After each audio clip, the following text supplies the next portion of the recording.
वंदे मातरम विद्यार्थियों, भाटिया आश्रम के YouTube प्लेटफॉर्म पर आप सभी का स्वागत है।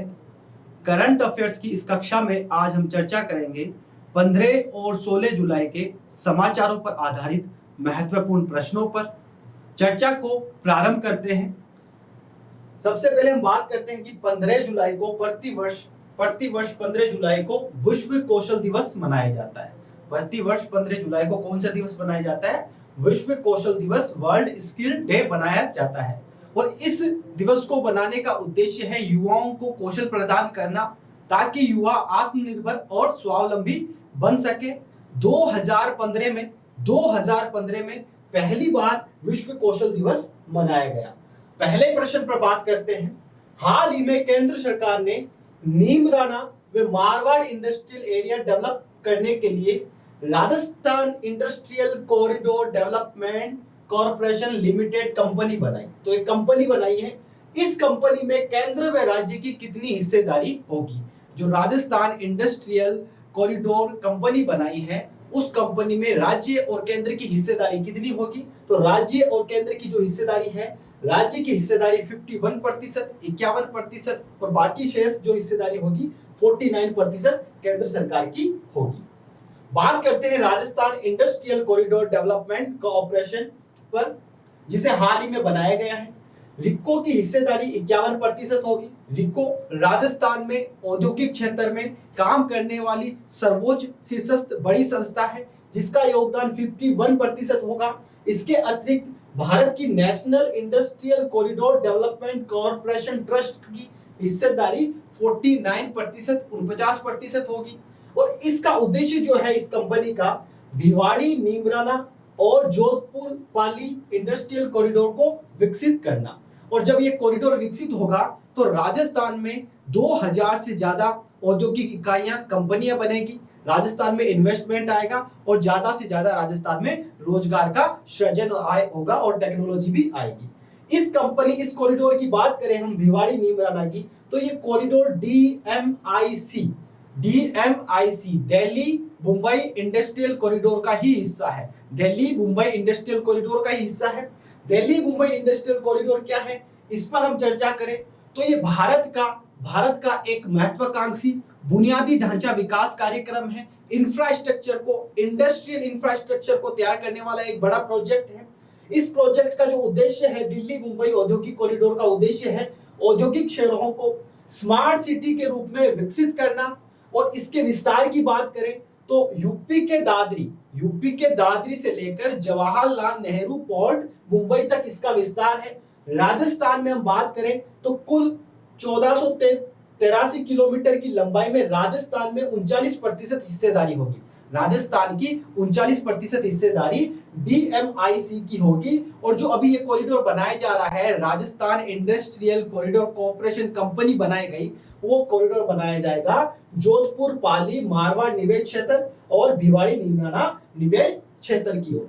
प्रश्न 2 पर हम बात करें। हाल ही में राजद्रोह कानून की खूब चर्चा हो रही है। इस कानून का उल्लेख किसमें है? इस कानून का उल्लेख संविधान की धारा 124A, CRPC की धारा 124A या फिर IPC की धारा 124A, ITA सूचना प्रौद्योगिकी कानून 2000 की धारा 66A। तो राजद्रोह कानून का उल्लेख जो है इंडियन पेनल कोड की धारा 124A में मिलता है। और इस कानून की हम बात इसलिए कर रहे हैं क्योंकि इसकी सुनवाई सुप्रीम कोर्ट में चल रही है।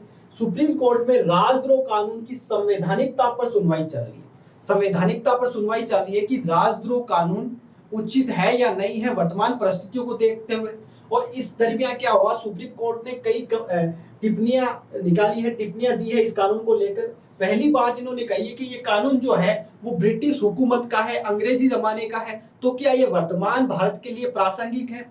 दूसरी बात इन्होंने कही है कि ये जो कानून उस समय बना था राष्ट्रीय भावना को दबाने के लिए। जो राष्ट्रीयवादी आंदोलन चले थे स्वतंत्रता संग्राम में, उस आंदोलन को दबाने के लिए अंग्रेजों ने कानून बनाया था 1870 में मेकाले की सिफारिश पर, लॉर्ड मेकाले की सिफारिश पर बनाया था। और स्पेशली उस समय भारत में एक आंदोलन जो चल रहा था, वहाबी आंदोलन, इसको कुचलने के लिए, क्योंकि वहाबी आंदोलन ने अंग्रेजी हुकूमत के खिलाफ जो है वो बगावत की थी। तो इस समय ये बना था। इसी के साथ एक तथ्य पर बात करें, 2014 से लेकर 2019 तक कुल 326 केस दर्ज हुए हैं इस कानून के तहत, और इनमें से 10 ही दोषी हो पाई है। तो इससे ये पता चलता है कि राजनीतिक प्रतिशोध के लिए भी इस कानून का गलत इस्तेमाल किया जा रहा है। बात करते हैं राजद्रोह कानून है क्या। राजद्रोह कानून इंडियन पेनल कोड की धारा 124A के तहत लगाया जाता है। इसकी कंटेंट विषय वस्तु है, अगर कोई व्यक्ति सरकार विरोधी सामग्री लिखता है या बोलता है या ऐसी सामग्री का समर्थन करता है तो वह राजद्रोह है। मतलब कि सरकार के खिलाफ अगर आप बोल रहे हो, अपने आप को अभिव्यक्त कर रहे हो, सरकार की आलोचना कर रहे हो, सरकार की आलोचना के लिए लिख रहे हो, या फिर जो लिख रहा है या बोल रहा है उसका आप सपोर्ट भी कर रहे हो, तो 124A के तहत राजद्रोह लगाया जा सकता है। तो इससे होता क्या है, सरकार जो लोकतांत्रिक प्रक्रिया है वो बाधित होती है, लोकतांत्रिक प्रक्रिया बाधित होती है। और राजद्रोह कानून और देशद्रोह कानून, राजद्रोह और देशद्रोह में सुप्रीम कोर्ट ने अंतर भी किया है कि राजद्रोह सरकार के खिलाफ की जाने वाली कार्यवाही है और देशद्रोह जो है वो राष्ट्र की संप्रभुता एकता के खिलाफ की जाने वाली कार्यवाही है। तो राजद्रोह के मामले में हम इतना सख्त नहीं हो सकते। इसमें सजा है गैर जमानती है, अगर ये धारा लगती तो गैर जमानती है। 3 वर्ष से लेकर उम्र कैद तक की सजा होती है, 3 वर्ष से लेकर उम्र कैद तक की सजा होती है। और भारतीय स्वतंत्रता आंदोलन में सबसे पहले हम बात करें, वहाबी आंदोलन के खिलाफ ये धारा लाई गई। 1897 में बाल गंगाधर तिलक के खिलाफ भी ये धारा लगाई गई और 1922 में महात्मा गांधी के खिलाफ भी ये एक जो 124 राजद्रोह कानून चलाया गया था। तीसरा प्रश्न है, 16 जुलाई 2021 को भवानी नाट्यशाला के निर्माण के 100 साल पूरे हो रहे, एक शताब्दी पूरी हो रही। तो ये नाट्यशाला कहाँ अवस्थित है, राजस्थान के किस जिले में अवस्थित है, कोटा, जोधपुर, जयपुर या फिर झालावाड़। तो राजस्थान के झालावाड़ में स्थित है भवानी नाट्यशाला। भवानी नाट्यशाला राजस्थान की कला संस्कृति को लेकर एक, भवानी नाट्यशाला का निर्माण 1921 में भवानी सिंह ने करवाया था, महाराजा भवानी सिंह ने करवाया था। 87 सुंदर स्तंभों पर ये बनी हुई है और ये नाट्यशाला जो है पारसी ओपेरा शैली में निर्मित है। तो 2-3 बातें याद रखनी है। भवानी नाट्यशाला एक शताब्दी इसकी पूरी हो रही है, झालावाड़ में स्थित है। भवानी सिंह ने 1921 में बनाया था इसको, ओपेरा शैली में, ओपेरा शैली जो पारसी शैली है उसमें इसको बनाया था। 4 नंबर प्रश्न है, निम्नलिखित में से कौन सा युग्म असंगत है। तो राजस्थान की इकोनॉमिक्स, राजस्थान की अर्थव्यवस्था से संबंधित कुछ आर्थिक सूचकांक और उनके आधार वर्षों पर हम बात करते हैं। थोक मूल्य सूचकांक, थोक मूल्य सूचकांक का आधार वर्ष 1999-2000 है। तो इसका हमें क्या करना है, इसको अच्छी तरीके से याद करना है क्योंकि इससे डायरेक्ट प्रश्न पूछ लिए जाते हैं। तो 1999-2000 थोक मूल्य सूचकांक का आधार वर्ष है।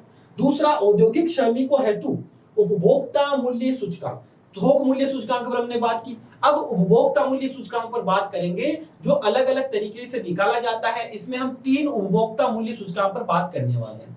औद्योगिक श्रमिकों के लिए उपभोक्ता मूल्य सूचकांक का आधार वर्ष जो है 2016 है। 2016 है, ये नया आधार वर्ष है। पुराना जो था वो था 2001। 2001 पुराना था, नया 2016 है। कृषि श्रमिकों के लिए उपभोक्ता मूल्य सूचकांक 1986-87 है। 1986-87 है। सामान्य उपभोक्ता मूल्य सूचकांक, सामान्य उपभोक्ता मूल्य सूचकांक जिसमें ग्रामीण शहरी मूल्य सूचकांक शामिल है, 2010 ने होकर, इसका उत्तर होगा डी असंगत है। 2010 ने होकर 2012 है। तो 4 सूचकांकों पर हमने बात की। थोक मूल्य सूचकांक 1999-2000 इसका आधार वर्ष है। औद्योगिक श्रमिकों के लिए सूचकांक का जो आधार वर्ष है 2016 नया, कृषि श्रमिकों के लिए 1986-87 और सामान्य उपभोक्ता मूल्य सूचकांक है 2012। कुछ और अन्य महत्वपूर्ण आर्थिक सूचकांक पर बात करें, उनके आधार सूचकांक, आधार वर्ष पर कृषि उत्पादन सूचकांक जो है उसका आधार वर्ष है 2005-6 से 7-8। 2005-6-7-8 इसका आधार वर्ष है। औद्योगिक उत्पादन सूचकांक पर बात करें 2011-12 आधार वर्ष है। औद्योगिक उत्पादन सूचकांक का आधार वर्ष कितना है, 2011-12।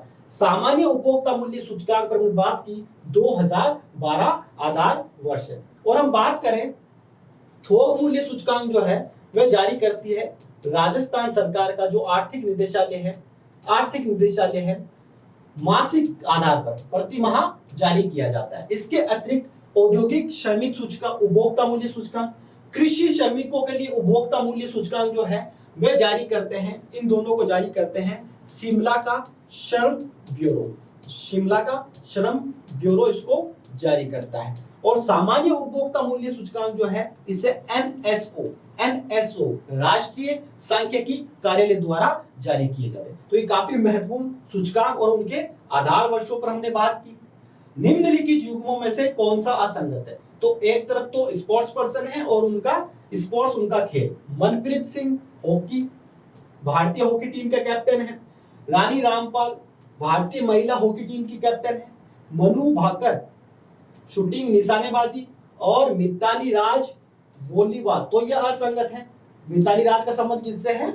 क्रिकेट से है। क्रिकेट से है। तो ओलंपिक खेल चल रहे हैं और काफी स्पोर्ट्स पर्सन के नाम आ रहे हैं। समाचारों में रहे थॉमस बॉग। थॉमस बॉग कौन है? इन्होंने हाल ही में अंतरिक्ष की यात्रा की।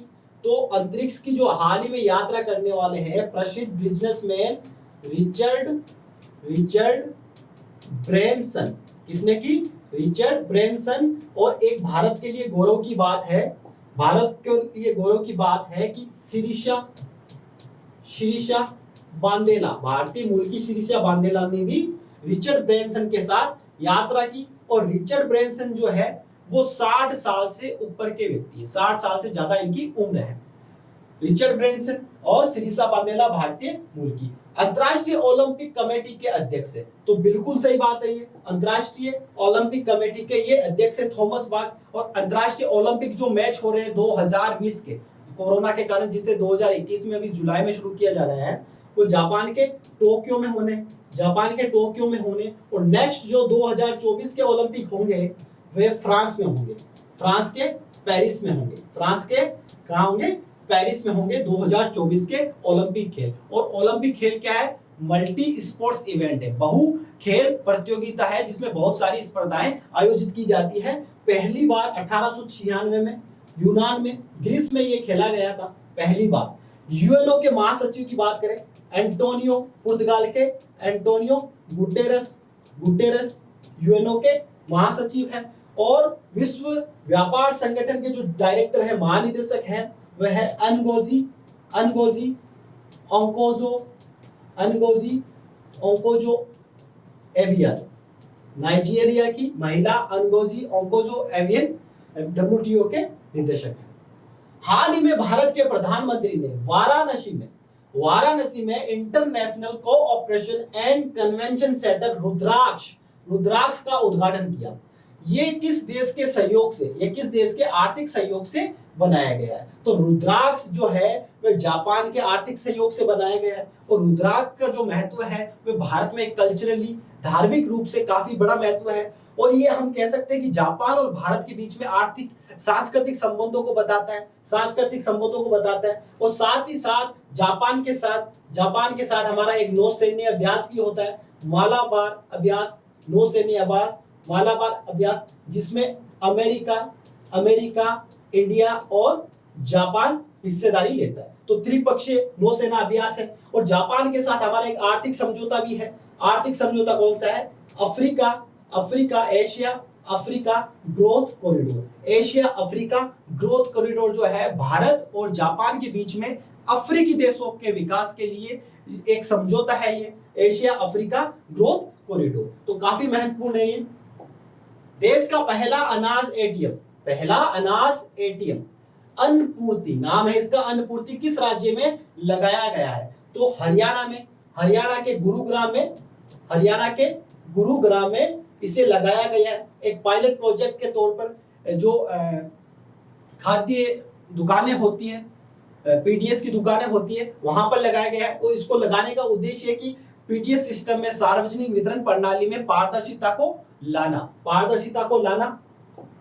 15 जुलाई 2021 को भारत के किस मिनिस्ट्री ने कोविड टीकाकरण सुरक्षित वन, धन और उद्यम अभियान का शुभारंभ किया? तो जनजातीय कार्य मंत्रालय ने इस अभियान का शुभारंभ किया। जनजातीय कार्यालय मंत्रालय के जो मंत्री है वह अर्जुन मुंडा है। और ये अभियान जो है, ये अभियान ट्राइफेड और यूनिसेफ, ट्राइफेड और यूनिसेफ के सहयोग से चलाया जाएगा। तो ट्राइफेड जो है 1987 में बनी एक संगठन है जो आदिवासी जनजातीय उत्पादों के विपणन की दिशा में काम करती है, और ये ट्राइफेड जनजातीय मंत्रालय के अधीन काम करती है। अंतिम प्रश्न हमारा, तेल अवीव एक शहर का नाम है, चर्चा में रहा, ये कहाँ अवस्थित है? तो तेल अवीव जो है इजराइल का एक प्रसिद्ध शहर है, इजराइल का एक फेमस शहर है, और इजराइल के तेल अवीव में यूएई ने संयुक्त अरब अमीरात ने पहला दूतावास, तो पहला खाड़ी देश है, ये पहला खाड़ी देश है संयुक्त अरब अमीरात, जिसने यहाँ पर तेल अवीव में क्या है, अपना एक राजनीतिक दूतावास तैयार किया है। और इजराइल क्या है, पहला देश है जो तीसरा वैक्सीन का डोज देने वाला है, तीसरा वैक्सीन का डोज देने वाला है, ये प्रथम देश है इजराइल। तो 10 महत्वपूर्ण प्रश्नों पर हमने बात की। क्लास को विराम देते हैं। जय हिंद, जय भारत।